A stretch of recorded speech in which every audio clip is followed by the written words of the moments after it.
Hi, I'm Jess from the American Heart Association, and I'm here to talk to you about a program your school is doing called American Heart Challenge. You may associate us with other things like Jump Rope for Heart, Hoops for Heart, Kids Heart Challenge. We are the same organization that brought you those.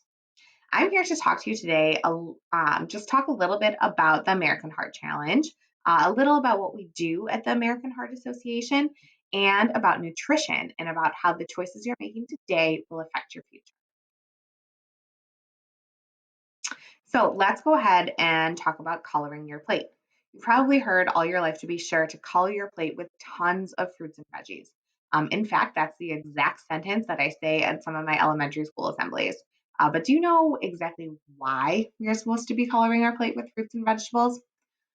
So I learn so much better when I know why something happens, why we do something in this specific way. I'm not trying to battle or trying to come up with a better way to do things. I just understand things a lot easier if I know the why behind it. So let's go ahead and dig in. The first reason they add color to our plates is because they add nutrients. They are free of trans fat. So trans fat are found in things like donuts and pizza crust, things like that. They're also free of saturated fat, which is found in beef and dairy. And they're free of sodium, which, if you don't know, it's a fancy word for salt. Coloring your plate, they don't weigh you down, so they keep you light and breezy. Anyone who's ever had a big, delicious spaghetti dinner and then just kind of felt the need to like sit on the couch and not move for an hour or so, that's exactly why. Adding color is super flexible. Do I want a salad of spinach and kale? Honestly, no. Do I want a salad of spinach and kale and strawberries and blueberries and balsamic dressing? I sure do. So adding color definitely adds some more attraction to your food. It kind of just jazzes things up. And then it's also a whole body health boost. So it can help lower your risk for heart disease, stroke, high blood pressure, diabetes, and even some types of cancer. So here are some serving sizes. You guys can read this, but we should always be having 5 servings of vegetables per day and 4 servings of fruits per day. I'll just keep reading them. 6 servings of grains, 3 servings of dairy, 2 servings of protein, and then 3 tablespoons of things like oil. However, I do have some nutrition tips for you from some experts. So let's go ahead and hear those. Why do we need to eat vegetables? Eating healthy is very important to your body. It helps you grow. It helps you be strong. Broccoli is healthy for you, lots healthy. And you should have broccoli all day long. Vegetables and fruits have nutrients your body needs. Fruits have potassium in them. Potassium helps your muscles be strong. Potatoes, broccoli, peas, corn, carrot, yams, squash, pumpkin, rutabaga, pumpkin. So try as many as you can.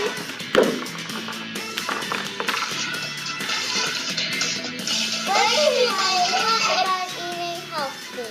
Heart.org!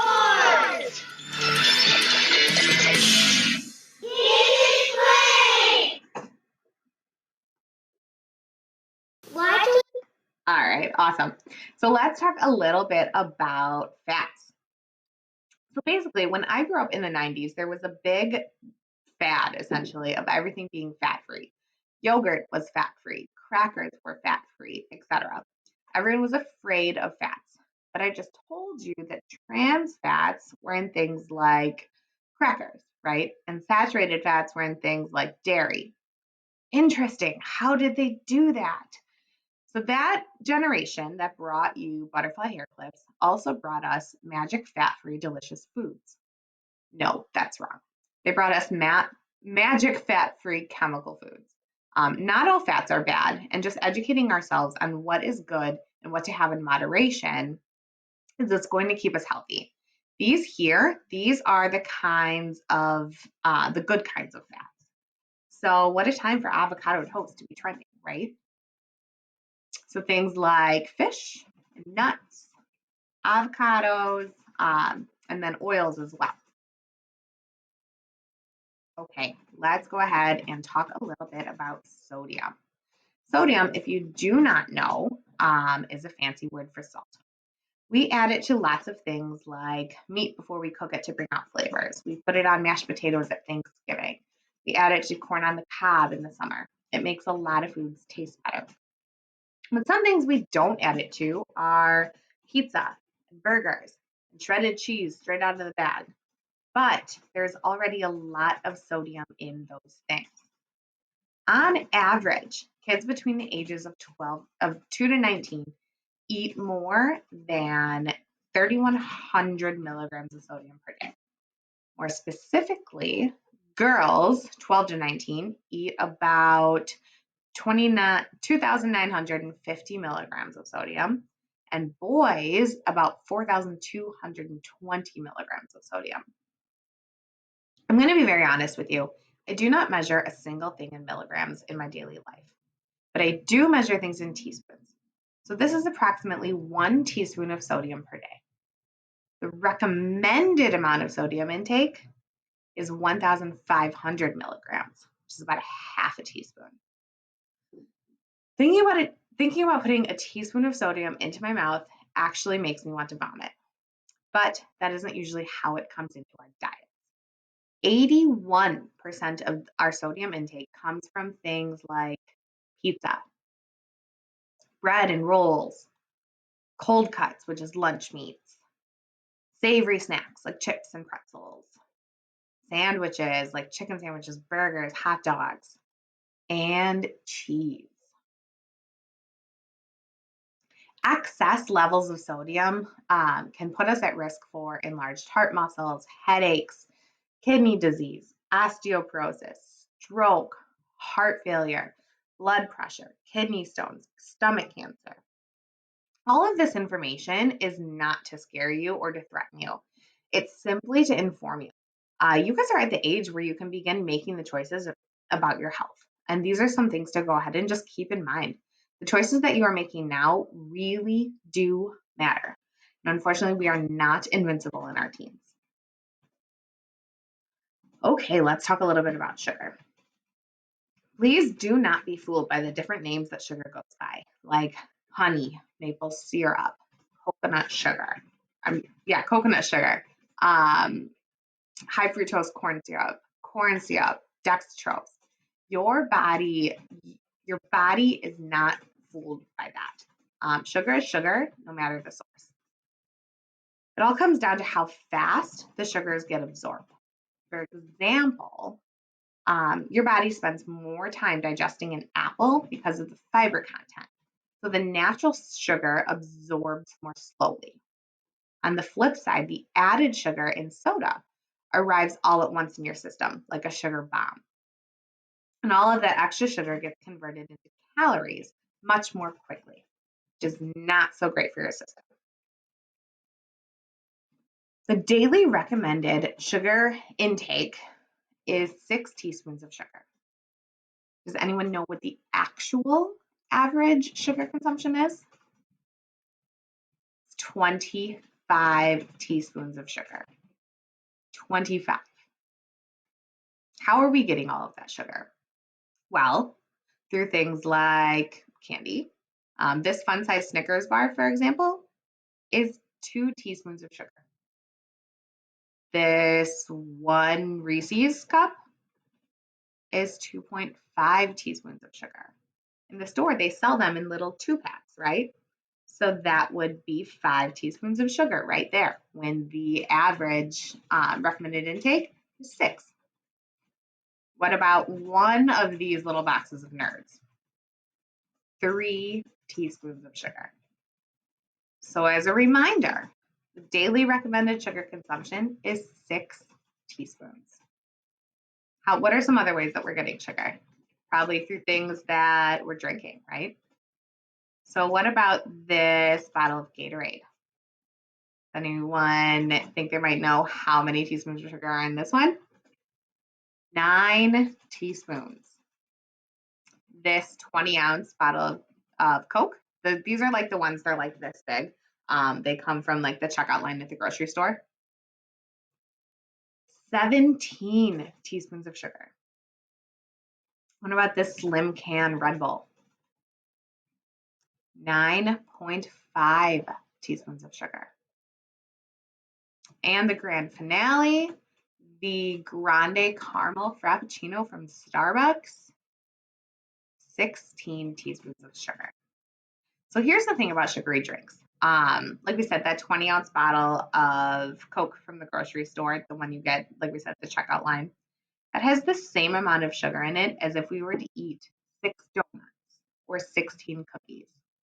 We know that consuming 6 donuts is unhealthy. We know that.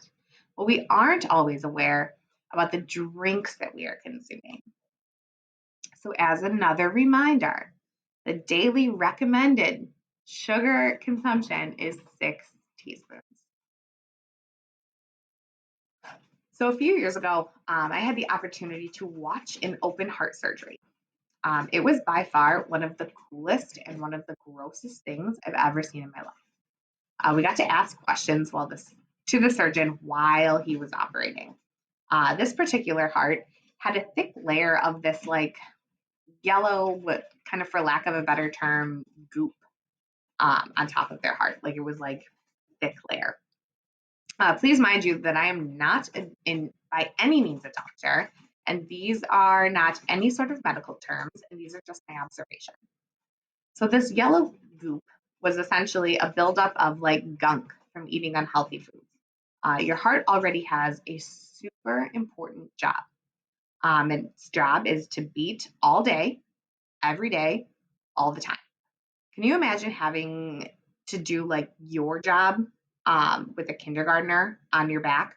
Go about all of your daily tasks all day with a kindergartner on your back. That's essentially what your heart was doing. This heart was doing, having to go about its daily tasks with this big, thick layer of goop. Well, I am just a regular person kind of providing you with all of this information. I do want you to hear it from someone who knows the impact of eating healthy.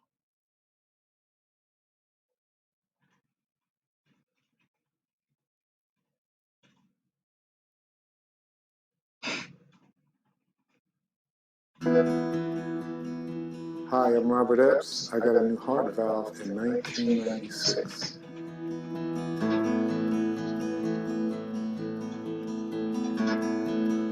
To really do what you were put here to do, you gotta keep your body in shape, and part of that is eating right. In one word, food. Food. Because you ever heard that saying, we are what we eat? That is spot on, because everything that we eat has an impact on us, and most people don't realize it. I guess the best way to put it, we are slaves to our taste buds, because most of the things that are good for us, a lot of people say, oh, it don't taste good, it doesn't taste good. But for me, I've learned to overcome that. I like roasting, I like grilling. When you have that taste for something fried, especially fried chicken, most of the time I'll take a chicken breast and I'll pound it out, dredge it in some breading, some breadcrumbs, season up with some garlic, and then pan saute it in olive oil. It comes out nice and juicy, and it kind of quenches that fried chicken desire. Making stir fries, fresh vegetables, just throw them in the pan, put some olive oil, fresh garlic, some kind of light meat in there, and just stir it up till the vegetables are al dente. See, I'm making myself hungry talking about. A lot of the answers to our problems are in the foods we eat, the foods that we can eat, because they tie many of the diseases to food. As you get older, our blood vessels start to stiffen. If you eat the right stuff, the right foods, it'll help keep them pliable and flexible. The processed foods are literally killing us. I mean, you need a thesaurus or a dictionary or an encyclopedia, one of them, just to figure out what some of the words are in the ingredients list. And that's why I try to share that with my son. What took me 40 years to impact my body because of what they're putting in the foods today, it may impact you in 10 or 20. If we changed our eating habits, it would impact us greatly.